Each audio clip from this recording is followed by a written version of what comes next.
Doctor Bhimrao Ambedkar की जयंती पर संसद भवन आज का सभी पदाधिकारी आइए। जी, इस समय हम बेगूसराय मैदा भवन गामा में हैं और आज जो यहाँ बहुजन समाज पार्टी के द्वारा जो है 14 अप्रैल बाबा साहब की जयंती पर यहाँ सारे लोग पहुँचे हुए हैं और बड़ी धूमधाम के साथ जयंती मना रहे हैं। और इस जयंती पर जो है बहुत सारे लोग जुड़े हुए हैं। चलिए बात करते हैं और ख़ास बात जानते हैं। सर, मेरे चैनल पर आपको स्वागत है। सर, बहुत बहुत धन्यवाद आपको। सर, आज आप यहाँ पहुँचे हैं और 14 अप्रैल बाबा साहब की जयंती पर इतने सारे लोग जो हैं आपको देख रहे हैं, तो क्या उस लोग के लिए क्या संदेश देना चाहेंगे? सर, सबसे पहले मैं बाबा साहब अम्बेडकर को जयंती के अवसर पर श्रद्धा सुमन अर्पित करता हूँ। और साथ ही जो आपने कहा, जो समाज के बीच में संदेश देने की है, क्योंकि अभी तक बाबा साहब को जो सम्मान मिलना चाहिए वो नहीं मिल पाया है। और जो थोड़ा बहुत आप देख रहे हैं आज सम्मान मिल रही है, तो उसके लिए बहुजन समाज पार्टी के संस्थापक माननीय कांशीराम साहब का बहुत बड़ा योगदान है, जिन्होंने आजीवन इस समाज के लिए, दबे कुचले समाज के जो है ऊंचा उठाने के लिए संघर्ष किया। और वो कसम खाए थे कि जय भीम का नारा गूंजेगा भारत के कोने कोने में। आज भारत ही नहीं, विश्व में जय भीम का नारा गूंज रही है। ये दिन बहुजन समाज पार्टी के संस्थापक माननीय कांशीराम साहब की है। और आगे जो बाकी है, जो सम्मान बाबा साहब को मिलना चाहिए, सर्व समाज के हितों में जो बाबा साहब ने काम किया है, देश हित में जो काम किया है, इसके लिए बाबा साहब का हमेशा ये देश ऋणी रहेगा। और मैं आपके चैनल के माध्यम से ये बता देना चाहूँगा, इन मनवादी जो विरोधी पार्टियाँ हैं वो लाख प्रयास कर ले, मगर बाबा साहब का ही कथन है, कारवां रुकता नहीं, इसे रोकने वाले धूल हो जाते हैं। कारवां चमकता और चमक के रहेगा। कुर्बानी दो और आगे बढ़ो का जो बाबा साहब ने जो समाज के लोगों से आह्वान किया था, सच तो यह है कि हम बहुजन समाज के लोग कुर्बानी देना नहीं चाहते हैं और आगे बढ़ना चाहते हैं। इसलिए ये मिशन मूवमेंट थोड़ा धीमा नजर आ रहा है आपको, लेकिन आने वाला समय में हम लोग बहुत तेजी से काम कर रहे हैं इस बिहार। देखिए, आप बिल्कुल सही बोल रहे हैं। जो हजारों वर्ष से मानसिक गुलाम में जकड़े हुए लोगों का मन मस्तिष्क है जी, उस परिस्थिति में बाबा साहब के जाने के बाद माननीय कांशीराम साहब ने अगर बाबा साहब को जिंदा किए, उनके विचारधारा को जिंदा किए, तो माननीय कांशीराम साहब ने किया। तो जब तक लोगों को अपना विचारधारा, अपना मन मस्तिष्क काम नहीं करेगा, लोगों के आगे पीछे करने में लगे रहेंगे, अपना सुख सुविधा व्यक्तिगत लाभ लेने के लिए लगे रहेंगे, तब तक इस समाज का कल्याण होने वाला नहीं है। जहाँ तक की बात रही ईवीएम का, तो जो वर्ग शासन सत्ता में है, ईवीएम के सहारे वो अपना सरकार बनाने का काम करती है। इसलिए इस ईवीएम के मुद्दे पर बहुजन समाज यानी SC ST OBC and minority को एक प्लेटफॉर्म आ करके इसको पुरजोर विरोध करना पड़ेगा। और सबसे पहले तो आपके पास बाबा साहब ने जो सत्ता की चाबी दिया है मतदान देने का, तो आप एक होकर के मतदान देने का काम करें। आप मतदान का महत्व जो है अपनी। मैं आपके चैनल के दर्शकों को धन्यवाद करना और शुभ आशीर्वाद देना चाहता हूँ। मैं यही कहना चाहता हूँ कि हमारे समाज में बाबा साहब के विचारधारा को जो मानने वाले हैं, अभी हमारे समाज में बहुत छदम रूपी बाबा साहब को मानने वाले ढोंग कर रहे हैं। लेकिन उनका सही सपना अगर कोई पूरा करेगा तो हमारा बहुजन समाज पार्टी, और मैं हम लोग बहुजन समाज पार्टी के एक अंतरंग सिपाही है, एक साधारण कार्यकर्ता है। और हम यही संदेश देना चाहते हैं कि सही अगर अम्बेडकरवादी की सोच पे चलता है तो सिर्फ वो बहुजन समाज पार्टी है। क्योंकि आप देख लीजिए कि चार बार की मुख्यमंत्री बहन जी जब मुख्यमंत्री बनी उत्तर प्रदेश में, तो सिर्फ बहुजनों का ही सपना पूरा की है और साथ में सर्जनों का भी भलाई की है। अब बहुजन समाज पार्टी उसी रफ्तार से, उसी स्पिरिट के साथ बिहार में हम लोग लगे हुए हैं और आने वाला विधानसभा में हमारा सबसे मुख्य भूमिका रहेगा हमारे पार्टी का बिहार प्रदेश में, बिहार की सत्ता में। चलिए अपना परिचय बता दीजिए। मेरा नाम ओम प्रकाश बौद्ध हुआ। मैं बेगूसराय बहुजन समाज पार्टी का अध्यक्ष हूँ। और सबसे पहले मैं आपके चैनल को धन्यवाद देता हूँ जो आपने हमको इस अवसर पर कुछ बोलने का मौका दिया। बाबा साहब भीमराव अंबेडकर खासकर महिलाओं के लिए सबसे अधिक काम किए। उन्होंने हिंदू कोड बिल लाने का प्रयास किया जिसमें उनको महिलाओं को भी बराबरी का अधिकार दिया गया। इस कांग्रेस के शासनकाल में उन्होंने विधि मंत्री रहते हुए भी हिंदू कोड बिल लागू करने का प्रयास किए, लेकिन कांग्रेस वालों ने उसे अनसुनी कर दिए, जिसके कारण उन्होंने अपने पद से इस्तीफा दे दिया। कुछ हिंदू कोड बिल का अधिकार लागू हुआ, जैसे संपत्ति में महिलाओं का अधिकार, पढ़ने लिखने का अधिकार, नौकरी में अधिकार, ये सारे कुछ लागू हुआ। लेकिन बाबा साहब पूर्ण रूप से चाहते थे कि हिंदू कोड बिल लागू हो और समान अधिकार महिलाओं को मिले। अपना परिचय। मेरा नाम राम शरण राम हूँ। मैं बहुजन समाज पार्टी का कोषाध्यक्ष। सर्वप्रथम आपके चैनल को जितने दर्शक हैं उनको बधाई देता हूँ। साथियों, आज बाबा साहब का 134वां जन्मदिन है। मैं दिल के गहराइयों से सभी देशवासियों को धन्यवाद देता हूँ, शुभकामनाएं देता हूँ।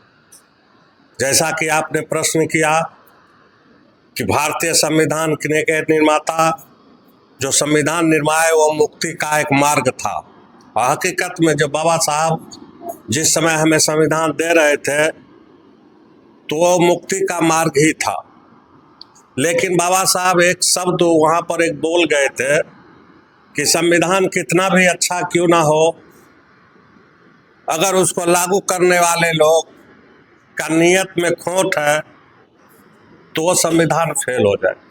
अगर संविधान कितना भी अच्छा क्यों ना हो, अति खराब क्यों ना हो, और अगर उस संविधान लागू करने वाले का नियत अगर सच्ची है तो संविधान सफल हो जाए। जहाँ तक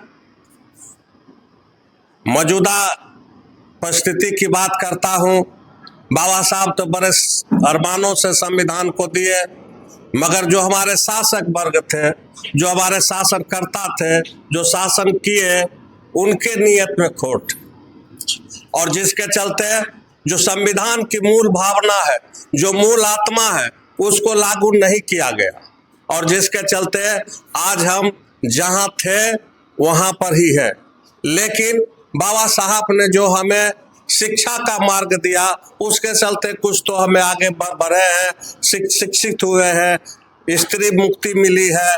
आर्थिक जो लड़ाई हुई थी, जो आर्थिक मुक्ति की आंदोलन चला था, जिसमें हमारे देश में बाबा साहब के द्वारा जो रिजर्व बैंक की स्थापना की गई, तो जो इकोनॉमिक पहलू था उसकी भी मुक्ति। सवाल लोगों का है सर। सबसे पहले आपके चैनल जय बिहार न्यूज़ को क्रांतिकारी जय भीम। आपने जिस सवाल को खड़ा किया कि ओबीसी समाज बाबा साहब के जन्मदिन और उनके बताए हुए मार्ग पर चलने में कहीं न कहीं कोताही बरतती है, इसका मूल कारण है कि आज तक बाबा साहब के बारे में खास करके जो 52% इस देश की पिछड़ी समाज है उसे जानने का प्रयास नहीं किया। दूसरी बात, जो इस देश की जो हेडगवारवाद की नीति, जिन्हें ब्राह्मणवादी व्यवस्था का वह पिछड़ा समाज भरपूर व पोषक रहा है, जिसे बाबा साहब को हमेशा उसे घृणा के दृष्टिकोण से देखता है, अछूत के दृष्टिकोण से देखता है। इसीलिए उनके बताए हुए मार्ग और इस देश में जो दुनिया का सबसे लोकप्रिय संविधान जो भारत में लागू हुई, उसी के कारण आज वह बहुसंख्यक समाज, खास करके जो 52% पिछड़ा है, उसे विकास से और विकास की रोशनी से कोसों दूर है। और जो वह दलित समाज है, खास करके इतनी प्रताड़ना का शिकार हुआ, जिन्हें मानव का दर्जा नहीं मिला, वह जानवर से भी बदतर जिंदगी ये जो इस व्यवस्था में जीता था, वह हाशिए पर समाज रहा, लात जूते खाते रहा, उन्हें किसी चीज़ का अधिकार नहीं था। तो इतने कष्ट को झेलकर आज उन्होंने बाबा साहब के आदर्श को, बाबा साहब के बताए रास्ते को, बाबा साहब के द्वारा लिखे गए संविधान को उन्हें समझा और एकमात्र उससे उद्धार का रास्ता बाबा साहब के संविधान ही लगा। और आज इसलिए वह समाज सनय सनय देश के राजनीतिक भागीदारी में, सामाजिक बदलाव में, सांस्कृतिक चेंजिंग में वह उनकी भागीदारी आगे बढ़ रही है और उसे समझकर लड़ने का भी काम करता है, मरने का काम करता है। इसलिए आज इस देश में जो सामाजिक बदलाव का स्वरूप कुछ नज़र आ रहा है, वह बाबा साहब के संविधान से उसे अनुकरण कर और अपने मुक्ति का मार्ग भारत का संविधान को समझा। इसलिए उसके जीवन में, सामाजिक जीवन में और राजनीतिक जीवन में, खासकर आर्थिक मुक्ति के सवाल पर भी बाबा साहब ने जो मार्ग अपनाए, उस दिशा में ये खासकर इस देश के अनुसूचित जाति के लोग और कमोबेश पिछड़े वर्ग भी आज समझने लगे हैं। इसलिए इस देश के बहुसंख्यक समाज का मुक्ति का मार्ग, उद्धार का मार्ग, परिवर्तन का मार्ग एकमात्र बाबा साहब का संविधान। चलिए अपना परिचय बता। राम शंकर दास, पूर्व मुखिया, ग्राम पंचायत राजगढ़। बहुत बहुत धन्यवाद जय विहार न्यूज़ चैनल को, जिसके संपादक आप जितेंद्र कुमार जी हैं, और आपके चैनल से जो जुड़े हुए हैं, सब्सक्राइब किए, उन्हें भी बहुत बहुत धन्यवाद। बाबा साहब नाम ही एकमात्र ऐसा नाम है जो कि उनका नाम लेने से संपूर्ण दुनिया, सूरज कहे जाने वाले बाबा साहब, सिंबल ऑफ नॉलेज, यानी उनका बड़ाई कहिए या उनके बारे में चर्चा वो बिल्कुल कम होगा। और बाबा साहब के बारे में पढ़ना, बाबा साहब के बारे में जानना, यह बहुत कठिन काम है। बाबा साहब ने जो संविधान की रचना किया, उसमें कहीं भी किसी प्रकार से अगर अध्ययन कीजिएगा तो किसी धर्म, किसी व्यक्ति विशेष के बारे में उन्होंने किसी का तरह का चोट नहीं पहुंचाया। सर्व कल्याण, सर्व समाज के हित में बाबा साहब ने संविधान की रचना की है। और जिस दिन सत्ता पक्ष के लोग संविधान को इस देश में लागू कर दिए, यह देश सोने का चिड़िया पहले कहा जाता था और फिर सोने का चिड़िया कहे जाने वाले देश संपूर्ण दुनिया में परचम लहराने का काम करेंगे। आज लग रहा जिसका पुत्र का देहांत हो जाएगा, मृत्यु हो जाएगा, उसके लिए कफन की व्यवस्था नहीं हो पा रही है। बाबा साहब को गोलमेज आंदोलन में जाना था, तो उसी समय उनके पुत्र का देहांत हो गया जी। और उनके सहयोग में उनकी पत्नी को कहा कि हम जा रहे हैं। पत्नी बोली उनसे कि आप जा रहे हैं, आपका पुत्र का देहांत हो गया। तो कहा आज अगर मैं नहीं जाता हूँ तो करोड़ों पुत्र का हत्या हो जाएगा। आज मेरा एक ही पुत्र गए हैं, मैं करोड़ों पुत्र के लिए काम करूँगा, इस देश के लिए मैं हूँ। तो उन्होंने अपने पुत्र को त्याग करके वहाँ गए गोलमेज आंदोलन में और वहाँ पर अपनी बात को रखे। तो मैंने पहले ही कहा कि बाबा साहब इस देश में नहीं रहते। तो आज जो जयंती मना रहे हैं सभी लोग, जो सत्ता पक्ष के लोग हैं, चाहे वो बीजेपी के लोग हैं, कांग्रेस के लोग हैं, सब मनग्रंथ दिखाती उनका जयंती मना रहे हैं। बाबा साहब के संविधान को लागू करने वाला एक ही देश में पार्टी है, वह बहुजन समाज पार्टी है। और आइकॉन बेटी और अपने घर परिवार को जोड़ कर देखिए कि एक मतदान का महत्व जो है, जैसे आप अपने बेटी पत्नी परिवार के लिए दिन रात मेहनत करते हैं उसको जिंदा रखने के लिए, तो आप मतदान को अगर गड़बड़ करते हैं तो आप अपने परिवार के साथ दुश्मन का व्यवहार कर रहे हैं। आपको मतदान देने के समय में सोचना पड़ेगा कि इस देश में संविधान लागू करने का काम सिर्फ बहुजन समाज पार्टी करेगी, तो मुझे बहुजन समाज पार्टी को वोट देना है। लेकिन लोग वोट के समय में आकर के नोट के चक्कर में बिक जाते हैं। कुछ लोग हमारे गरीब तबके के लोग हैं जिसे अलग अलग लोभ प्रलोभ दे करके उनको खरीद लिया जाता है। तो इस चीज़ में सुधार लाना पड़ेगा। यह स्वतः सुधार नहीं आएगा। कुछ सामाजिक संगठन लोग हैं वो दिग्भ्रमित करने का काम करते हैं। जैसे अभी कई संगठन हैं, प्रशांत किशोर जी हैं, कांग्रेस हैं, भाजपा हैं। मानवर कांसीराम साहब ने कहे थे ना कि एक नागनाथ, सांपनाथ और दूसरा हरा सांप। तो एक ही इशारे में महापुरुष अगर कुछ बोलते हैं तो वो एक लाइन इशारे में कर देते हैं। बाकी समझना हम लोगों को है कि हमारा कल्याण करने वाला कौन है। और बाबा साहब मानवर कांसीराम साहब चमचा युग भी पुस्तक लिखे हैं। चम्मच जिस कटोरी में रहते हैं उसी कटोरी को खाली कर देने का काम करते हैं। तो आज इस देश में जो जितने चमचे भटक रहे हैं और उस चमचे पर जो भी पार्टियां भरोसा कर रहे हैं उस पार्टी को भी बर्बाद करने का काम करेंगे चमचा। इसलिए चमचों से सावधान रहिए। और बाबा साहब मानवर कांसीराम बाबा साहेब की जयंती पर कि हमारे पूर्व के वक्ताओं ने कहा, जो प्रदेश अध्यक्ष रामनाथ जी हैं, जो प्रदेश मतलब सचिव हैं, उन्होंने कहा कि संविधान कितना भी अच्छा क्यों ना हो, यदि संविधान के लागू करने वाले लोग अच्छे नहीं होंगे तो संविधान लागू नहीं हो सकता।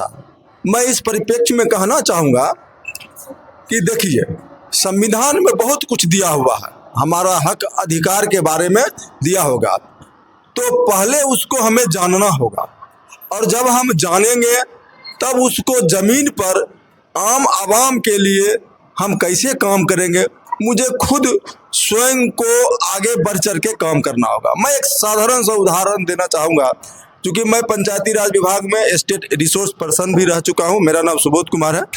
तो मैं उस परिप्रेक्ष्य में आपको कहना चाहूँगा कि केंद्र सरकार और राज्य सरकार के द्वारा जो पंचायत में जो योजनाएं चल रही है, अभी भी चल रही है, या विद्यालय स्तर पर शिक्षा समिति का गठन है, तो उस विद्यालय स्तर पर शिक्षा समिति का गठन है, मैं उसके बारे में थोड़ा सा कहूँगा, उसके बारे में थोड़ा बाद में कहूँगा। तो कहना चाहूँगा कि विद्यालय स्तर पर जो शिक्षा समिति की गठन है, उसमें जो शिक्षा समिति के जो मेंबर होते हैं 50% उस शिक्षा समिति के मेंबर महिलाएं होती है।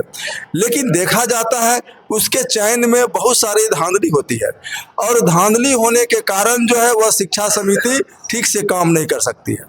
तो मेरा कहने का मतलब है कि शिक्षा समिति का जो गठन किया गया है उसका मुख्य रूप से उपयोगिता है कि गुणवत्तापूर्ण शिक्षा को बहाल करना, और गुणवत्तापूर्ण शिक्षा बहाल करने में वह वहाँ के स्थानीय लोग, शिक्षा समिति के सदस्य, उनको करना पड़ेगा। और इस चीज़ को हमें हमारे जो भी बहुजन जो विचारधारा के लोग हैं उनको चाहिए कि शिक्षा समिति के जो मेंबर है पंचायत स्तर पर, उसको हम मोटिवेट करें। और मोटिवेट जब तक नहीं करेंगे तब तक वह विद्यालय से नहीं जुड़ेंगे। जब विद्यालय से जुड़ेंगे नहीं तो हम लोग जो बाबा साहेब को जयंती मनाते हैं उनका सपना साकार नहीं हो पाएगा।